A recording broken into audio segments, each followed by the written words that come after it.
Hello guys, day 1 of self vlog ഇല്ല അങ്ങനെ self vlog first day. നമ്മളിപ്പോൾ വന്നൊരു സെയിൽസിൻ്റെ പരിപാടിക്കാണ്. സോ നമ്മളിപ്പോൾ ഒന്ന് ബർഗ് ഐ മീൻ ഹനീൻ മുബാറക്കുണ്ട്, ഷോട്ടാക്കി ബർഗ് എന്ന് വിളിക്കും. അങ്ങനെ അപ്പം ഒന്നും പറയാനില്ലേ, ഫസ്റ്റത്തെ ഭാഗം ചെറുതായിട്ട് ഡിലീറ്റ് ആയി പോയി. ചെക്കൻ അപ്പം കുറേ ഡയലോഗൊക്കെ അടിച്ചിട്ടുണ്ടായിരുന്നു, ഇപ്പം ഒന്നും പറയാനില്ല. നോക്കി നമ്മൾ ഇപ്പോൾ അത് ഏതാ ഭാഗം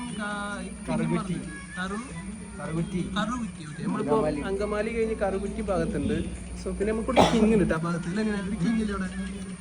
കിങ് ടോട്ടൽ എത്ര സെയിൽസ് ഉണ്ടാവും നമുക്കറിയില്ല, നമുക്ക് നോക്കിയിട്ട് പറയാൻ പറ്റില്ല. ഇപ്പോൾ ടോട്ടൽ ബർബാൻക്ക് എത്ര എക്സ്പെക്ടേഷൻ ഉണ്ട്?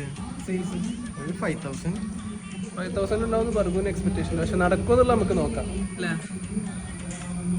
ബർഗു പഴയ കച്ചവടക്കാരനാ, എവിടെയും കൊടുക്കാൻ പോണ മീൻ കച്ചവടം നടത്താൻ പോണ ആളാണ്. അപ്പൊ ഗൈസ് നമ്മൾ എന്താടാ ധാരാടാ അനിനെ ധാരാ ആരാ നമ്മളിപ്പോ ഒരു കുളത്തിമുണ്ടീനെ ചാടി കിടക്കടാ കടക്കടാ എന്തല്ല സംഭവം സീനായില്ല. അപ്പോൾ ലാസ്റ്റ് ഇരുന്നിരുന്ന് ഉറക്കത്തിലോട്ട് പോയി. അനിനെ ഇന്നത്തെ സ്റ്റോക്ക് എടുക്കലില്ല. ഇന്നത്തെ സെയിൽസിന്റെ റിസൾട്ട് നമുക്ക് നോക്കാം. ഇന്നത്തെ പരിപാടി കഴിഞ്ഞ് അപ്പം നമ്മൾ തിരിക്കാൻ പോകണില്ലേ.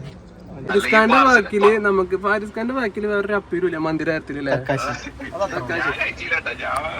അതിനിവിടെ ഇതില്ല. പക്ഷെ ഇജ്ജ് അനക്ക് അറിയാത്ത എന്ത് മന്തിയുള്ളത് തക്കാശിയിലോട്ട്. അപ്പോൾ ഇന്ന് ഉണ്ടാക്കിയ പൈസ മൊത്തം തക്കാശി മന്തിയിൽ കൊടുത്ത് അവസാനിപ്പിക്കാൻ പോകാനാണ് അനിയും പറയുന്നത് അല്ലേ. ഇപ്പോൾ ഗൈസ് ട്രൈ അടിക്കാൻ പോകുന്നത് തക്കാശി മന്തിയാണ്. അനിയനോടെ പൈസ ഉണ്ടെങ്കിൽ തിരക്കില്ല. നമ്മൾ തക്കാശി മന്തി ട്രൈ അടിച്ച് നോക്കാൻ പോവാണ്. ചെസ്റ്റ് ഞാൻ തൂക്കം കിട്ടാം. ചെസ്റ്റ് ഞാൻ തല്ലുടൽ ഞാൻ അറിഞ്ഞൂടെ. നമ്മൾ പീസ് മയോണൈസ് ഇല്ലാത്ത എന്ത് മന്തി. പക്ഷെ ഇന്ന് തീരെ കഴിക്കാത്തതിൻ്റെ കടക്ക് അനിയും കൂടെ തീർക്കാൻ പോകുന്ന പറഞ്ഞത്. അപ്പോൾ നമുക്ക് നോക്കിയോക്കാം എവിടെ തുടങ്ങണം.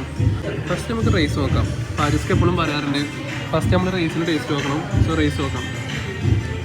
അതിനുശേഷം കുറച്ച് മസാല എടുക്കും. അപ്പോൾ കുഴപ്പമില്ല, നമുക്ക് ഈ പീസ് കൂടി ചോദിക്കണം. നല്ല പീസ് നമുക്ക്